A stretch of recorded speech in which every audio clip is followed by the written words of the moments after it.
We often hear political commentators saying that the world is at rock bottom.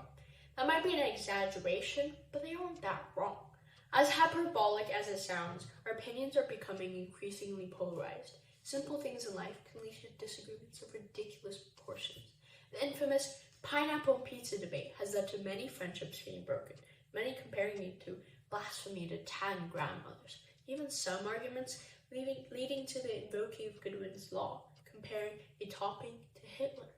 Personally, I don't really mind if there's an occasional piece of pineapple on my pizza.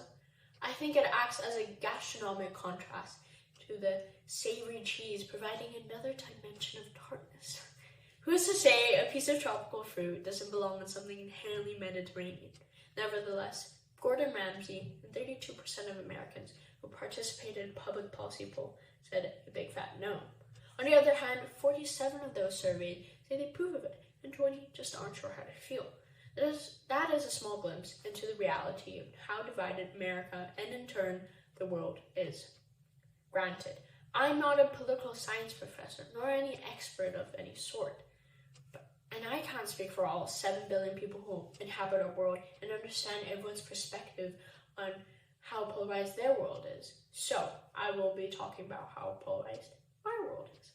It is clear that I don't represent everybody, as I am a teenager who lives in Hong Kong, attends an international school, has access to the internet, and is able, or used to be able, to travel around the world.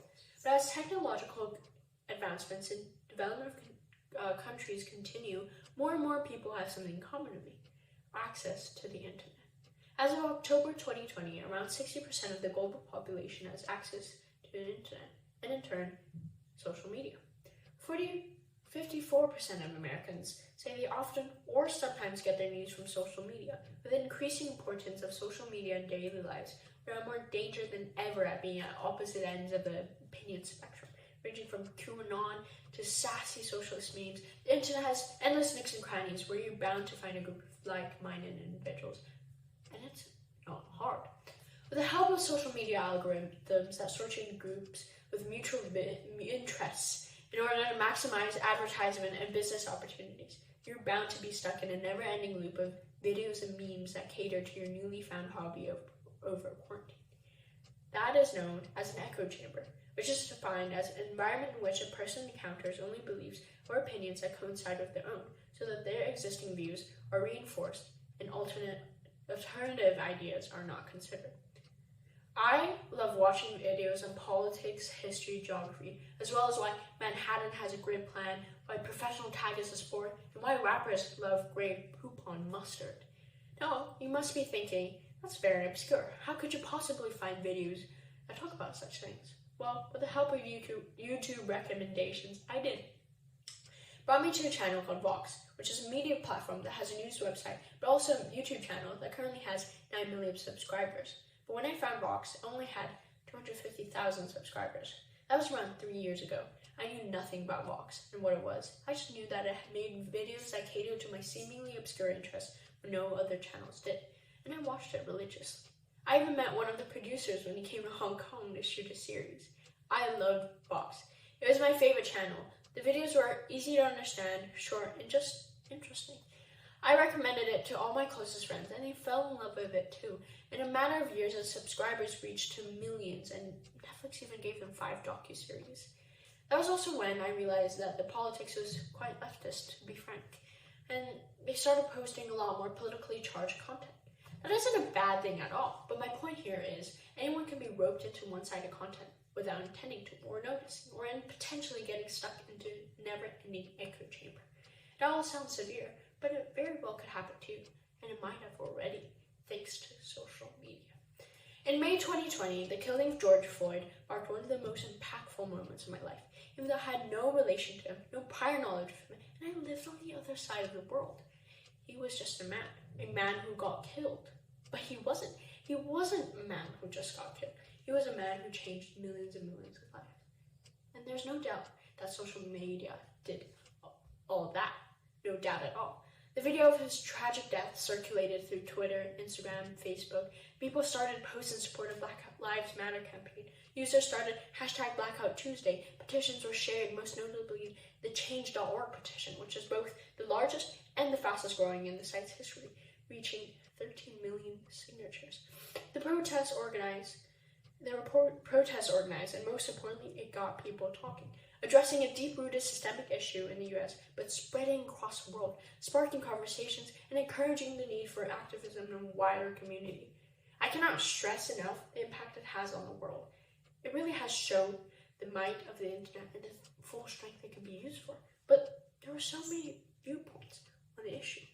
With all things on the internet, it's mostly caused by misinformation and conspiracies which flooded the sites, and a new phenomenon, cancel culture.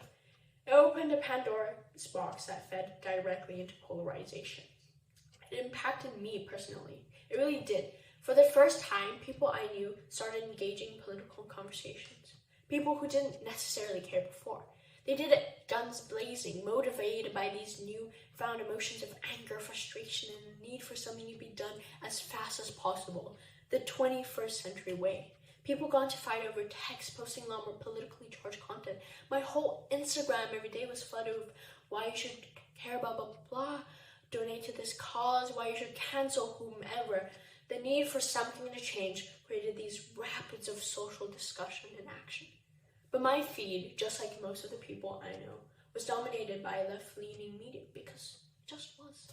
Demographically, the people I know would be exposed to anti-racist, anti-animal cruelty, pro-equality media as very young and international people. And I'm sure you must know young people tend to be more liberal demographically. So I, along with the people I often come into contact with, were very much in a vacuum of liberal media, yet again, without intending to, just now that way. However, there was one person who grew up exposed to conservative media. He was like a dust particle who snuck into our vacuum. I had meaningful debates with him, but that wasn't the case with everyone. There were people who engaged in discussions with him, and it didn't necessarily go well, and it was neither of them their faults, but it caused rifts in his friendships and how he was perceived by people. It showed me how the media I and the people I interact with was quite different to what the boy interacts with, and the polarized nature of our opinions and debates, even as teenagers. It impacted me because I realized that I shouldn't be exposed to media that solely reaffirmed my opinions and ideals.